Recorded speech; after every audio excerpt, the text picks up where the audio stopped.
Welcome to this deep dive into the engineering behind AI-driven drug discovery.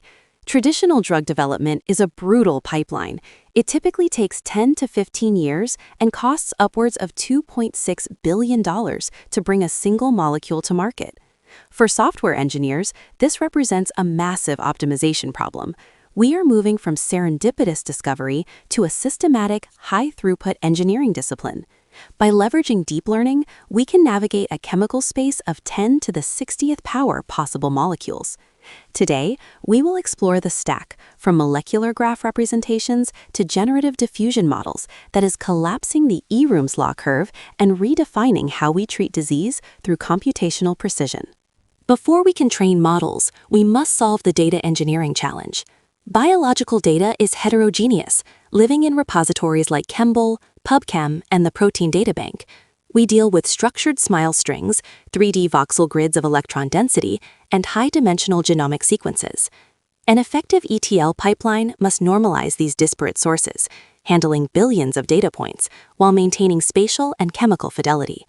For an architect, the challenge is building a feature store that supports both graph-based and sequence-based inputs, ensuring that the 180 million protein sequences in databases like UniProt are ready for high-performance training loops.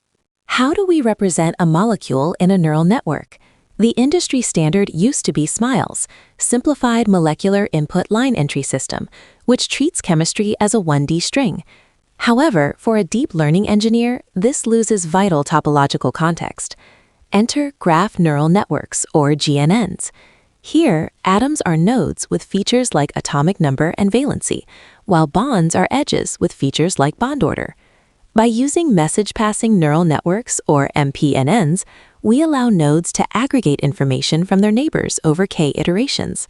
This captures the local and global chemical environment far more effectively than a flat string, enabling the model to learn chemical properties directly from the graph topology. The first step in drug discovery is finding a target, usually a protein. Understanding the 3D structure of that protein is critical.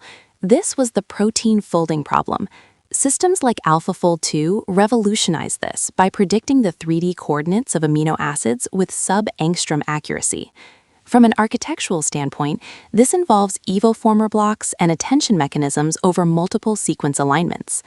Once we have the 3D structure of the 20,000 plus proteins in a human proteome, we can use graph convolutional networks to identify pockets where a small molecule might bind, effectively turning a biological puzzle into a geometric search problem. Instead of screening existing libraries, we can now generate new molecules from scratch. Variational autoencoders, VAEs, and generative adversarial networks, GANs, allow us to map molecules into a continuous latent space. For engineers, this is powerful because we can perform gradient-based optimization in this latent space to maximize drug likeness. More recently, latent diffusion models have taken center stage. By adding and then reversing Gaussian noise on molecular graphs, we can sample entirely novel chemical structures that satisfy specific constraints like solubility and synthetic accessibility, effectively hallucinating new medicines with invalid chemical bounds. Designing a molecule is only half the battle. It must fit into the target protein. This is molecular docking. Traditionally, this used physics-based simulations that were computationally expensive. We are replacing this with geometric deep learning. By using SE3 equivariant neural networks, our models understand that the physics of the molecule doesn't change just because it's rotated or translated in 3D space. This allows us to predict the binding affinity, the strength of the connection, orders of magnitude faster than traditional Monte Carlo simulations, enabling the virtual screening of billions of compounds in a fraction of the time. From a software infrastructure perspective, virtual screening is an embarrassingly parallel problem. When we have 10 to the 9th molecules in a virtual library, we need a distributed system that can orchestrate thousands of GPU nodes. We utilize Kubernetes for container orchestration and Ray for distributed compute. The pipeline involves filtering molecules through increasingly complex models. First, a fast, simple ML model to prune the library by 90%, then a deep GNN for the remainder, and finally, high-fidelity physics-based docking for the top 1,000 candidates. This multi-tier architecture balances throughput with accuracy to find the needle in the haystack. A molecule can be a perfect fit for a protein, but still fail if it's toxic or doesn't reach the target. We predict ADMET properties: absorption, distribution, metabolism, excretion, and toxicity.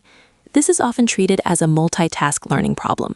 A single shared backbone, usually a GNN or a transformer, learns general molecular features, while specific heads predict different properties.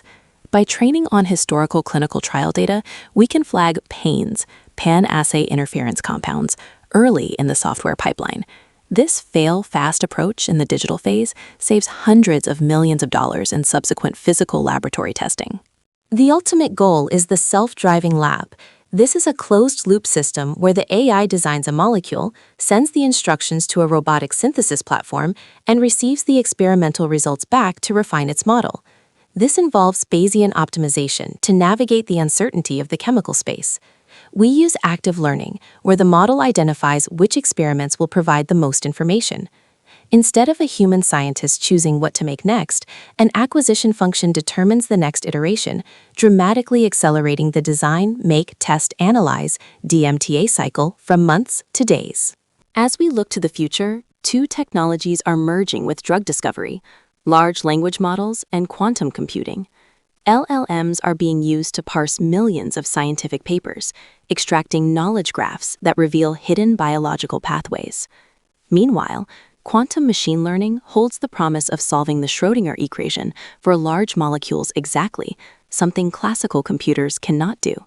For the software engineer, the future stack involves managing hybrid classical quantum workflows and integrating unstructured scientific text into the molecular design process. We are not just coding software, we are coding the cure.